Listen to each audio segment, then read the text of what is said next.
No matter where you are in the world, you're standing on the ashes of the people and places who came before you. Grab a spade and dig into the ground beneath your feet, and you'll eventually find artifacts created by our ancestors, and perhaps even the remains of their homes. Most of these artifacts and ancient settlements can be catalogued and understood by archaeologists and scientists quite easily.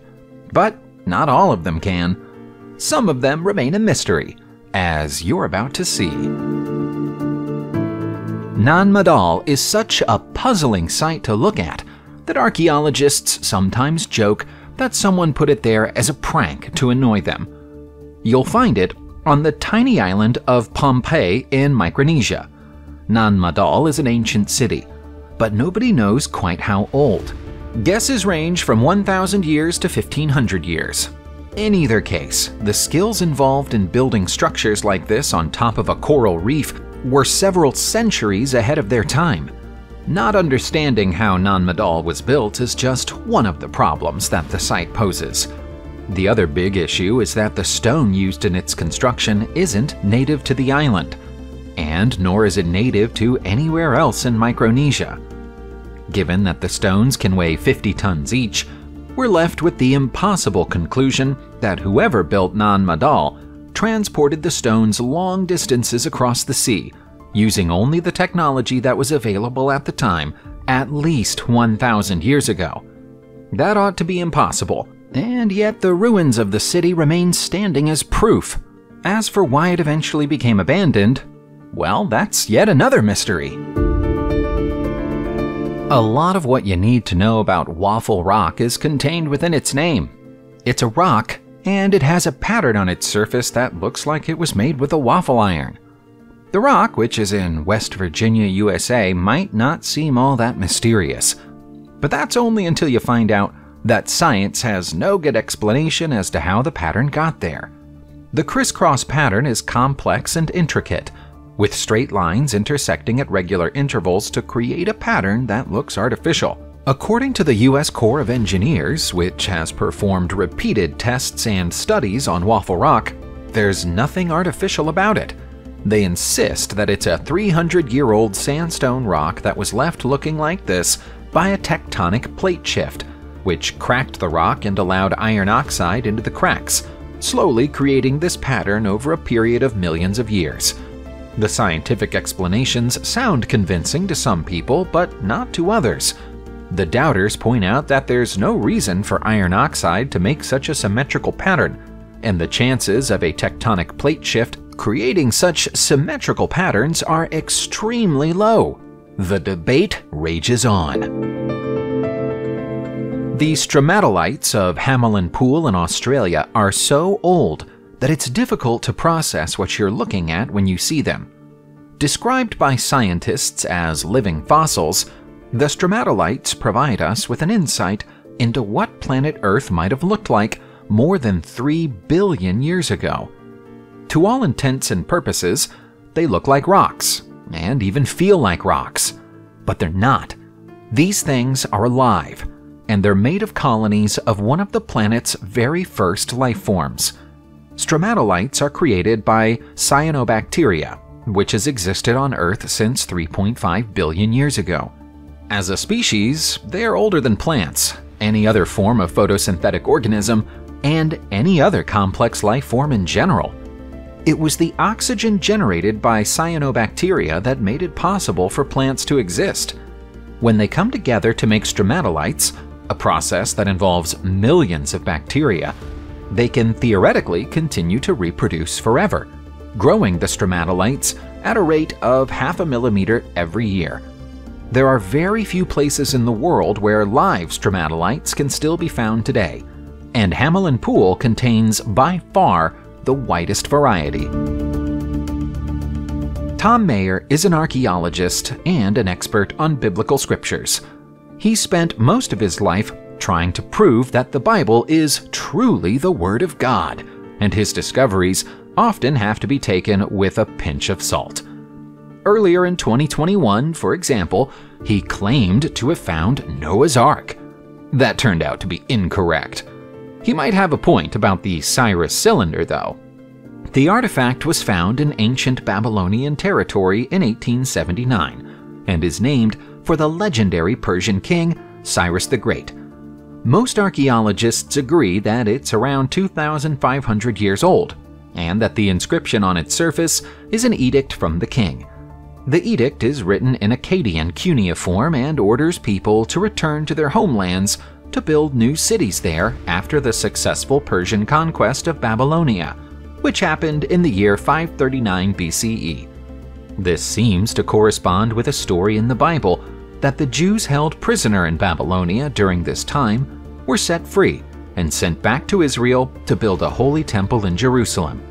It should be noted, though, that Cyrus already believed that his reign was predicted by the prophet Isaiah 2 centuries before he was born, so the actions he took during his reign were in keeping with Isaiah's prophecies. The Egyptian pyramids are the most famous in the world, but Egypt is far from the only place in the world you'll find pyramids. There are several notable examples of pyramid buildings in South America, and there are even a few in Europe. Some people say that there's a pyramid in Visoko, Bosnia. It's a controversial claim, and it's made by the Bosnian-American archaeologist Samir Osmanagic. In 2005, he carried out multiple excavations at the site of the alleged pyramid and concluded that it's an artificial structure built more than 10,000 years ago by the Illyrians. That would make it not only the oldest pyramid in Europe, but the oldest in the world. He named his discovery the Pyramid of the Sun, and later claimed there were 4 other smaller pyramids in the same valley, all built by the same culture. Other archaeologists aren't quite so impressed. They say that Osmanagic has an overactive imagination, and his pyramid is nothing more than an angular mound. Worse still, they say his poorly planned excavations damaged the ruins of a genuine medieval walled town at the top of the mound. Osmanagic rejects both accusations and plans more digs at the site soon to provide further evidence to back up his claims. The debate between experts about natural versus artificial also applies to Three Whales Rock in Bueng Kan, Thailand. You only have to look at the site from above to understand how it got its name. It looks just like a group of 3 whales swimming in formation, only they're swimming through the forest rather than the ocean. The best way to see Three Whales Rock is probably from a helicopter, but failing that, you can get a good look at the rocks from the top of Phu Sing Ha, which is popular with tourists. The resemblance of the rocks to whales seems too strong for it to have happened by accident. They have easily identifiable heads, they're of the correct proportions, and their tails disappear off into the undergrowth as they taper away behind them. Scientists insist that the rocks ended up looking like this because of erosion and weathering. We don't dispute that the effect of weathering can create strange shapes in stone, but why would it make a shape like this? It would surely wear away the entire rock rather than carving whale shapes into it. No other rock in the world looks like Three Whales Rock, and that alone is enough to convince some people that it must be human-made. India is home to a plethora of wonderful ancient artifacts and structures, not least the Bedza Caves. You'll find these ancient caverns close to the city of Pune. This cave network is effectively one enormous Buddhist shrine and was carved into the rocks 2,000 years ago using unknown technology. The walls of the caverns are made of basalt rock, which is notoriously hard. Achieving this degree of precision when carving into basalt today would necessitate the use of advanced machinery. And yet we're supposed to believe that Buddhist monks created these caves in the rocks using nothing more than basic hand tools. The Bedza Caves are considered a sacred space and are still in use by monks today. There's only one inscription on the walls that can reliably be dated to the creation of the caves, and it doesn't make much sense to us. It reads, "Gift of Pushyanka, son of Ananda Seti from Nashik." Were the caverns created as a gift? Or is this a very ancient example of graffiti? We don't know who any of the people named in the inscription are, and so we'll probably never know the secrets of the caves. The Chinese city of Hangzhou is full of skyscrapers, some ancient and some modern. Baotou Pagoda belongs in the latter category. It's remained in place as the city has grown and changed around it, but nobody knows how long for. The date often given by archaeologists is the 10th century, but in reality, there's no way of knowing. It once looked even more impressive than it does now.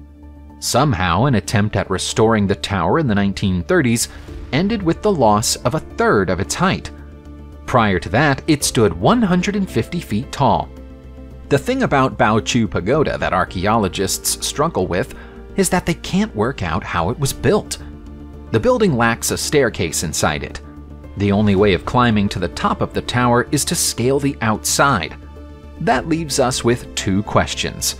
The first is how the tower was built, although we can probably answer that by imagining that its 10th century builders created a scaffold around it. The second is why the tower was built. That's much harder to answer. What's the point in making a pagoda of this size if almost all of its internal space is inaccessible? We told you earlier that India is full of incredible ancient buildings, so we thought we'd prove it by showing you some more. This is the incredible Ratnagiri temple complex, which is in Odisha. The site has been added to with additional temples and stupas over several centuries. But most archaeologists concur that the first of the stupas to be built here was erected during the 6th century. The most recent is almost 1,000 years younger. The temple complex is built on a hillside, and the whole area is now known colloquially as the Hill of Jewels. Somehow, its existence remained unknown to the Western world until 1905. Even after that late discovery, it still took more than 50 years for anyone to arrange the first professional archaeological excavation here, which happened in 1961.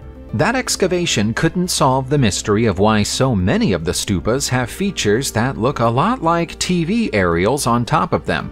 This design isn't seen in any other stupas anywhere in India and must have meaning, but the meaning eludes our modern minds.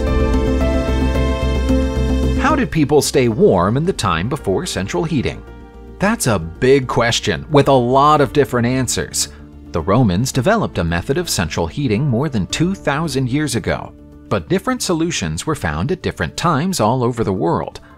You'll find some of the most unusual of them in the Archaeological Museum of Limassol in Cyprus. All of these artifacts were found close together in Paphos and are believed to be 2,100 years old. As you can see, they're shaped like various parts of the human anatomy, including feet, hands, legs, and even the whole torso. They're made of clay, and the other feature they all have in common is a spout at the top. Archaeologists and historians believe that these are ancient heating pads. They worked in a similar manner to hot water bottles. The ancient residents of Paphos would fill the pads with hot water or hot olive oil and then place them on the part of the body that needed heating. Aside from providing warmth, the pads might have been used to treat muscle aches or promote the healing of broken bones.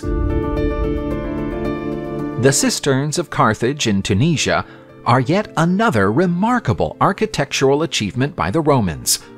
Each individual cistern is more than 300 feet long, and the network was once connected to the longest aqueduct in the world. This was the water supply that fed the entire city in ancient times. The fact that the cisterns are still standing is a testament to how well the Romans built them. Aside from withstanding attacks by hordes of barbarians, the space inside the cistern tunnels has been adapted many times over the centuries to become stables, barns, and even semi-permanent housing during the medieval era. Some of the stone has been scavenged over time to be used in other construction projects, but not so much that the cisterns have collapsed or even lost their shape.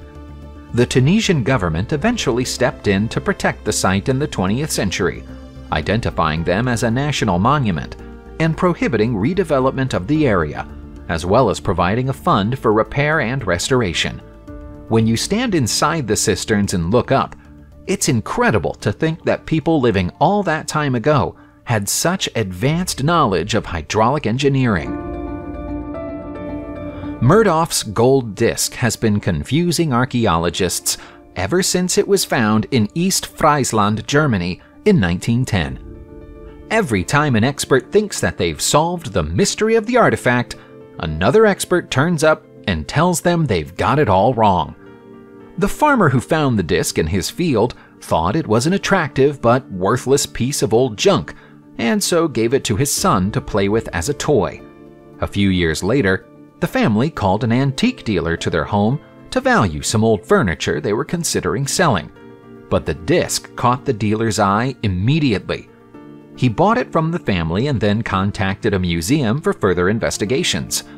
After extensive research, they concluded that the artifact is about 3,500 years old, and the markings on it aren't purely decorative. The disc is an astronomical calendar. It shows the movements of heavenly bodies through the sky. But what's strange about it is that it shows the transit of 9 planets. That ought to be impossible, because the existence of Uranus was unknown to scientists until 1781, with Neptune following in 1846 and the former planet Pluto in 1930.